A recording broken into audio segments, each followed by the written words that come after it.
वैसे क्या है कि टाइम पे कोई पैकअप नहीं होता। मतलब कि हम लोग को पैकअप 8 घंटे में होना चाहिए, कभी 12 घंटा 13 घंटा 16 घंटा शूटिंग होती है और पेमेंट हमको मिलता है 8 घंटे का ही। जी। एक्चुअली गवर्नमेंट का जो रूल है 8 घंटे का 12 घंटे का, उसको प्रोड्यूसर लोगों ने पास करके अभी ये लोग 13 घंटे 14 घंटे का एग्रीमेंट वर्कर से करवा रहे हैं। और किसी किसी कंपनी में तो वर्कर को पता नहीं होता कि हमारा इतना एग्रीमेंट हुआ है, ऑनर लोग जाकर वहां पे एग्रीमेंट कर लेते हैं। ये ऐसा टाइम पे मिलना चाहिए, 7 to 10 डेज में टाइम टू टाइम पैकअप हो। और हमारा एक रूल, हमारा एक वर्क एग्रीमेंट होना चाहिए जो गवर्नमेंट के द्वारा जो बनाया गया है कि ये इतना घंटे काम करेंगे इतने टाइम पैसा मिलना चाहिए। और हमारा जो एग्रीमेंट बनेगा, हमारा जो भी गवर्नमेंट पास करके देगी, उसमें उस बीच में प्रोडक्शन हाउस और कैमरा ऑनर कोई आना नहीं चाहिए। जी। 6 महीने तक पेमेंट नहीं मिलती, 6 महीने तक पेमेंट नहीं। फोन नंबर ब्लॉक कर देते हैं। तो ये भी एक समस्या आ गई है। अभी कोई काम नहीं कर रही है। बीच में ऐसा हुआ कि प्रोड्यूसर लोगों ने क्लेम किया था, कोर्ट ने ऑर्डर दिया कि कोई भी यूनियन सेट पे आगे काम नहीं रोक सकती या कुछ कार्ड नहीं चेक कर सकती हो। तो कभी कभी आप लोगों को लगता होगा कि फिल्म हिट हो गई हो तो उसमें से कुछ पैसा वर्करों को मिलता है। टिकट तक नहीं मिलता फिल्म देखने को। ओ भाई टिकट तक। तो जिस पिक्चर में आपने काम किया है वो पिक्चर बनने के बाद प्रोड्यूसर उन वर्करों को टिकट तक भी नहीं देता है, जो 100 150 200 रुपए का होता है। क्योंकि आप में से कई सारे लोग जो है वो केवल इस फिल्म इंडस्ट्री की चकाचौंध रोशनी को देखकर आने की सोचते नहीं, लेकिन जो लोग पहले से इस इंडस्ट्री में हैं उनको कितनी तकलीफें हैं, बस इसी बात को आज मैं आपको बताने वाला हूं। क्योंकि हमारे साथ आज है जयशंकर भाई, और ये एक कैमरा टेक्नीशियन है, और ये बताएंगे कि क्या दिक्कत चल रही है और क्यों ये एक जो है अपना एक संगठन बना रहे हैं, और वो संगठन बनाने की वजह क्या है और किसकी संगठन है ये। तो जयशंकर जी, बहुत बहुत स्वागत है हमारे इस कार्यक्रम में। मैं जानना चाहता हूँ कि आप अभी फिल्म इंडस्ट्री में कौन सा काम करते हैं। मैं भी कैमरा टेक्नीशियन हूँ, मतलब कैमरा अटेंडेंट बोलते हैं उनको, जो कैमरा सेट करते हैं। सेट होने के बाद में वीडियो के पास कैमरा आता है, वीडियो पे शूट करता है। जी। तो मैंने कई बार इस पे वीडियो बनाई है आपकी, और इनका जो ऑफिस है वो मोतीलाल नगर जो गोरेगांव वेस्ट में मोतीलाल नगर में है, और यहाँ पे बहुत सारे इक्विपमेंट के ऑफिस है, बहुत सारे इक्विपमेंट के ऑफिस है। मैंने कई बार इस बारे में आपको बताया है। तो अभी क्या आप जो कैमरा टेक्नीशियन है, ये क्या दिक्कत आप लोगों को हो गई है कि आप लोगों ने अपना एक ग्रुप बनाया है और उस ग्रुप में लगातार मीटिंग कर रहे हैं आप लोग, और एक यूनियन, एक नया यूनियन बनाने की कोशिश कर रहे हैं। क्या वजह क्या है इसकी? वजह क्या है कि टाइम पे कोई पैकअप नहीं होता। मतलब कि हम लोग को पैकअप 8 घंटे में होना चाहिए, कभी 12 घंटा 13 घंटा 16 घंटा शूटिंग होती है और पेमेंट हमको मिलता है 8 घंटे का ही। जी। ठीक है, मतलब घर से आने का टाइम है लेकिन घर पे कब जाएंगे वो जाने का टाइम नहीं। मतलब ये है कि फिल्म इंडस्ट्री में अभी जो है कि काफी सारी इस तरह की जो तकलीफें शुरू हो गई हैं कि समय पर पैकअप ना होना, और जो काम का समय वो बढ़ा दिया गया है, प्लस जो है वो पैसा भी आप लोगों का जो है वो कम है। तो इसको लेकर आप जो है एक मांग कर रहे हैं। लेकिन आपकी टेक्नीशियन की तो यूनियन पहले से थी, तो ये नई यूनियन की क्या जरूरत पड़ी? बट वो यूनियन अभी कोई काम नहीं कर रही है। बीच में ऐसा हुआ कि प्रोड्यूसर लोगों ने क्लेम किया था, कोर्ट ने ऑर्डर दिया कि कोई भी यूनियन सेट पे आगे काम नहीं रोक सकती या कुछ कार्ड नहीं चेक कर सकती हो। तो बट ऐसा है नहीं, ऐसा कोई रूल आया नहीं है। खाली इसकी वजह से इन्होंने डर के कोई आता नहीं सेट पे कार्ड चेक करने के लिए, और ना चेक करने के लिए लोग कितना घंटे काम कर रहे हैं, इनको पैसा मिल रहा है कि नहीं मिल रहा है। तो ये सब सारी परेशानियां यूनियन के ना होने से हम लोगों को फेस करनी पड़ रही है। मतलब ये कहा जाए सरल भाषा में कि जो यूनियन है वो इस समय बिल्कुल एकदम मतलब कहा जाए तो विभाजन हो गया, खंडित हो गई है। चाहे वो किसी भी डिपार्टमेंट को ले ले, कैमरा को ले ले या फिर लाइट को ले ले, स्पॉट बॉय को ले ले, सारी यूनियन जो है इस समय जो है ना, बिल्कुल ये मुझे लग रहा है कि कोरोना का जो महामारी, तो ये कोरोना के बाद में ये सारी चीजें मतलब ये हो गई, और इंडस्ट्री में काम बढ़ाने के लिए सारे जो नियम कानून थे उसको बरकरार करते हुए इंडस्ट्री में काम शुरू किया गया, और बहुत तेजी से शुरू किया। अभी क्या मुझे पता चला कि आपका जो पर डे होता है और जो आपका पर आवर्स जो होता है, यानी 12 घंटे से बढ़ा दिए गए हैं, क्योंकि 8 घंटा था पहले, 12 घंटे। अब एक नया नियम आ रहा है आपका। अभी एक्चुअली गवर्नमेंट का जो रूल है 8 घंटे का 12 घंटे का, उसको प्रोड्यूसर लोगों ने पास करके अभी ये लोग 13 घंटे 14 घंटे का एग्रीमेंट वर्कर से करवा रहे हैं। और किसी किसी कंपनी में तो वर्कर को पता नहीं होता कि हमारा इतना एग्रीमेंट हुआ है, ऑनर लोग जाकर वहां पे एग्रीमेंट कर लेते हैं। यानी ये देखा जाए कि जो आप जो बता रहे हैं कि जो आप जिसका आप इक्विपमेंट ले जाते हो, वो लोग वहां पर अपने से ही हमारा भी मतलब आपका भी एग्रीमेंट करवा देते हैं, मतलब आप टेक्नीशियनों का भी, जो कि बिल्कुल गलत है, क्योंकि आप काम कर रहे हैं तो ये सारी चीजें हो रही हैं। पहले हमारा कोरोना के टाइम पे हम 8:30-9 तक पहुंच गए थे, लेकिन बट अभी 2-3 साल से ऐसा हो गया कि उसमें डिस्क्रीज कर दिया गया, उस पेमेंट को कम कर दिया गया। अभी 7,500-7,000 रुपये हो गया। और कन्वेंस जो हम लोगों को पहले मिलता था 7 की शिफ्ट में, हम लोग घर से निकलते थे सुबह 4 बजे, अभी सुबह 7 की शिफ्ट का कन्वेंस टोटल बंद हो चुका है। तो जितने भी इसे कैमरा अटेंडेंट लोग हो गए, स्पॉट बॉय हो गए, लाइट वाले हो गए, हर किसी, जैसे 10 यूनियन आ रही है, 10 यूनियन का अलग अलग कार्ड बन गया, तो लोग उसमें संगठित नहीं हो पाए कि हम एक यूनियन के अंडर अगर रहेंगे तो हम संगठित रहेंगे, हमारी आवाज उठेगी और यूनियन हमारा काम करेगा। अभी एक यूनियन में हम 10 लोग हैं, एक यूनियन में 20 लोग हैं, तो ऐसे हमारा काम तो हो ही नहीं सकता, इतनी असंगठित हो गए। तो ये बात हुई ना कि मैंने जो बताया था आप लोगों को, कई बार ऐसे कार्ड आप 2-5 हजार रुपए वाले कार्ड बना लेते हैं, तो उसमें इनकी वजह से ये सारी चीजें हुई हैं।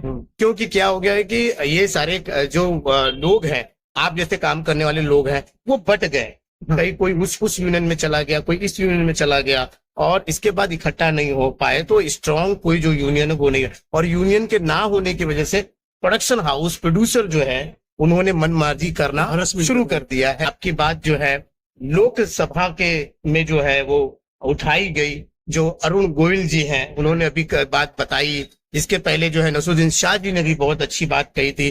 कई एक्टर तो जो है वो साथ देते हैं वर्करों के लिए, लेकिन अभी भी कई एक्टर जो है खुल के नहीं बोलते। अगर उनका पैसा बाकी हो तो वो प्रोड्यूसर को या प्रोडक्शन वाले की बात को मीडिया तक बता देते हैं। लेकिन आप जैसे लोगों की जो हरेसमेंट होती है, उनकी बातें कैसे मीडिया तक पहुंचेगी, कैसे जनता को मालूम पड़ेगा? जैसे कि अभी एक फिल्म रिलीज हुई है पुष्पा 2, 1500 करोड़ रुपए कमा लिए, लेकिन उसमें काम करने वाले वर्करों को क्या 1500 करोड़ में से 1500 रुपए भी गिफ्ट के तौर पे मिले होंगे क्या? नहीं, बिल्कुल नहीं, बिल्कुल नहीं। आप भी तो साउथ में जाते रहते हैं, काम करते हैं, तो किस तरह से होता है वहां पर? नहीं, साउथ का काम कैसा है, यहाँ से तो बॉम्बे फिल्म इंडस्ट्रीज बेटर है, टाइम टू टाइम पैकअप होता है वहाँ पे। नहीं, लेकिन मैं कह रहा हूँ कि फिल्म हिट होने के बाद तो मेहनत का नहीं, वो नहीं मिलता, वो नहीं आपको मिलता है। कोई बोनस के तौर पे आपको कुछ भी नहीं मिलता। तो बोनस के तौर पे कोई नहीं देता है, जनता ये जान चुके कि। तो अभी फिलहाल क्या आपकी मांगे हैं और अभी क्या आप करने वाले हैं, और कितने लोगों को आप जोड़ने की शुरुआत कर रहे हैं?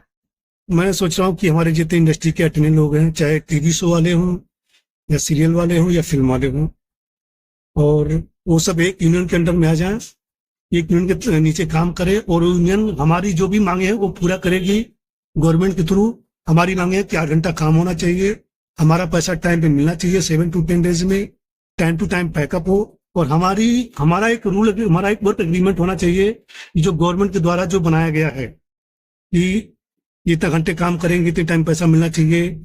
और हमारा जो एग्रीमेंट बनेगा, हमारा जो भी गवर्नमेंट पास करके देगी, उसमें उस बीच में प्रोडक्शन हाउस और कैमरा ऑनर कोई आना नहीं चाहिए। जी, तो ये तो बात हो गई, मुंबई की बात हम कर रहे हैं। तो साउथ में आपने काम किया, साउथ की यूनियन का कुछ मतलब सही है, सब कुछ मिलता है? सब साउथ का यूनियन सही है, बट वहाँ पे भी ऐसा हो गया कि कॉल टाइम 2 घंटा पर बढ़ा देते हैं। हाँ, वहाँ पे भी आधा घंटा पौना घंटा दे। लेकिन पहले तो ऐसा नहीं था, क्योंकि ऐसा तो नहीं कि हमारे मुंबई वाले लोगों ने वहां भी जाके खराब कर दिया साउथ को। मुंबई वालों ने वहाँ खराब कर दिया है, जाके खराब किया इन लोगों ने, क्योंकि उनको भी यहाँ कानून मालूम पड़ चुका है कि वहाँ पे ऐसी प्रॉब्लम है, तो लोग भी क्या किया, उसका फायदा उठा रहे हैं अभी।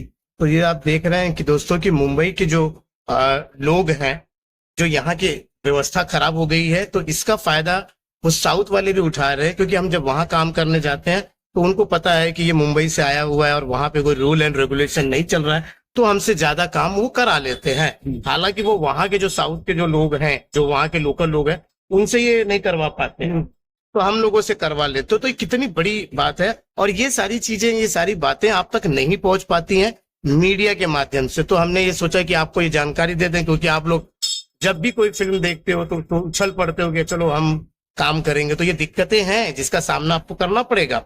तो फिलहाल मैंने सुना कि आप धरना वरना भी देने वाले हो फिल्म सिटी में, और वो भी अनुपमा के लड़का ऑफ हो गया था। हाँ, और एक अभी सीरियल है उसके तरापे पे से लाइट बंद कर गया, तो उससे मतलब ये है कि अच्छा, तो मैं बताना चाहूँ दर्शकों को कि दर्शकों ऐसा है कि कई जगहों पर जो फिल्म में काम करने वाले जो वर्कर हैं, उनके साथ दुर्घटना हो चुकी है, और वो मतलब उन्होंने अपनी जान भी गंवा दी है। अभी अनुपमा सीरियल में हुआ था, अनुपमा सीरियल में एक जो लाइट मैन था, टेक्नीशियन, ऊपर से गिर गया, उसकी मृत्यु हो गई थी।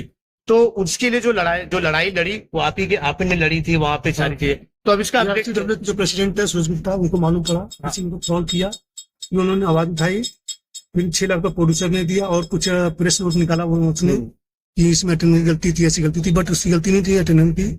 सारी गलती वहां पर जो सेट पे जो काम होता है, तार फैले होते हैं, प्रोड्यूसर बराबर पैसा देता नहीं लाइट वालों को, तो वो क्या करते हैं, कच्चे हुए तार फैले रहते हैं प्रॉपर। उसका मतलब कि केबल के अंदर एक पाइप के अंदर केबल जाना चाहिए, सब केबल वहां पे होता नहीं है, अलग अलग तार निकले होते हैं, टेपिंग किया होता है, उसकी तो उसका पैर पड़ गया। तो ये देखा जाए तो प्रोडक्शन वाले क्या करते हैं, कुछ पैसा बचाने के लिए ऐसे इक्विपमेंट मंगा लेते हैं जो असुरक्षित होते हैं, जिसकी वजह से जिस तरह का हादसा हो जाता है। तो ये देखा आपने। तो अब इसके लिए जो आप लड़ाई लड़ी रहे हैं और हमारे दर्शक भी आपके साथ सपोर्ट में है, और जो हमारे अटेंडेंट भाई इस समय देख रहे होंगे, या हमारे कैमरा टेक्नीशियन, या हमारे और भी जो वर्कर देख रहे होंगे, तो हम उनसे भी गुजारिश करेंगे कि इनकी एक यूनियन के साथ में, एक एसोसिएशन के साथ में बहुत ही जो है उनसे मिलकर काम करें। क्या नाम है उनका? वो AICWA के प्रेसिडेंट है सूरज गुप्ता। AIC गुप्ता जी, AICW यानी AICWA। हाँ, मतलब और पूरा उनके president फॉर्म हैं? क्या है उनका? वो all India senior worker association. All India सीने वर्कर एसोसिएशन जो है, ये जो है इसके साथ में मिलके वो जो है आगे का प्रोसेस कर रहा है, जिसकी जानकारी में पल पल आपको। और सूरज जी ने बहुत हम लोगों को दिया कि हम काम करके देंगे आपका, और सारा हमारा जो भी रूल्स पास होगा सब गवर्नमेंट पास करके देगी, हम उनके थ्रू ही सारा काम करेंगे। तो एक बेसिक आपका मांग ये है कि जो नियम है, जो गवर्नमेंट है, वो एक नियम बनाए और उस नियम के तहत पे हम लोगों की जो है बातें सुनी जाए, और उस पे जो है कि हमारा जो है जो काम करने वाले वर्कर है उनके लिए कुछ न कुछ बेनिफिट जो है वो लेकर आए। तो उनको चलिए, मतलब कि इंश्योरेंस होना चाहिए, सेट पे अगर कभी ऑफ हो गया उसका कंपनसेशन मिलना चाहिए। अभी आउटडोर जा रहे बाई रोड, रोड एक्सीडेंट हो गया तो उसका भी कंपनसेशन मिलना चाहिए, क्योंकि अगर वो लड़का मर जाता है तो उसकी फैमिली पूरी बेकार हो जाती है, तो उनको तो कुछ मिलता नहीं, ना ऑनर देता है ना प्रोड्यूसर देता है। जी बिल्कुल, जो काम करने वाले लोग होते हैं वो पर डे पे काम करते हैं, और आपको बता दूं कि अगर वो काम पे नहीं जाएंगे तो उनका पर डे नहीं होता। जैसे आज ये काम पे नहीं है तो इनका पैसा नहीं मिल रहा है। अब ऐसा भी है कि जो कंपनी में काम कर रहे हैं वो कंपनी भी किसी प्रकार की कोई सुविधा नहीं देती है, आपको बता। तो बहुत जो समस्याएं हैं वो कोई बताता नहीं है, तो हम कोशिश कर रहे हैं आप तक पहुंचाने के लिए। उम्मीद है कि आज की ये जानकारी और ये वीडियो आपको अच्छी लगी तो भाई प्लीज आपके जो भी मन में आए वो कमेंट करके बताइएगा और लाइक कीजिएगा, और चैनल को सब्सक्राइब करके रख लीजिए, क्योंकि मैं इसी तरह की जानकारी आप तक लाते रहता हूँ। चलिए अभी के लिए बस इतना ही, मिलते हैं अगले वीडियो में, तब तक के लिए नमस्कार।